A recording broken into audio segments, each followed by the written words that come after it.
Hello, what's up mga idol? Magandang tanghali sa inyong lahat. So ayan, for today's video ay magtatanim pala ako ng saging dito sa likod ng aming barracks. At dahil nga wala tayong pasok sa araw na ito mga idol, at nakita ko yung unang tanim kong saging ay namunga na, ay ginaganahan ako magtanim ulit. So ayan, mula doon ay nagkuha ako ng isang suhi o sapper para itanim ulit dito sa likod ng aming barracks. So ayan mga idol, nililinisan ko muna ang area kung saan ko itanim ang aking saging na nakukuha.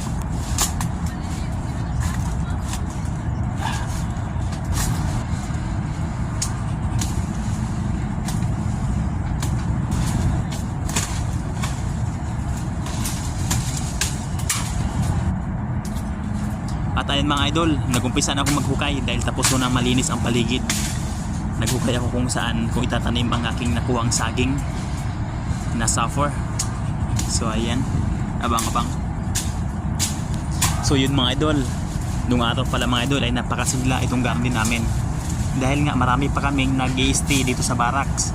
At bawat isang linggo ay nagkaroon kami ng bayanihan, paglilinis at pagtatanim ng gulay dito sa likod ng aming barracks mga idol, no? Kaya minsan may magugulay kami dito, kami kukuha dati. Pero ngayon napakadaming damo na mga idol dahil nga ay wala na nag-aalaga at wala nang bayanihan. So kanya-kanya na mga idol. So ayan.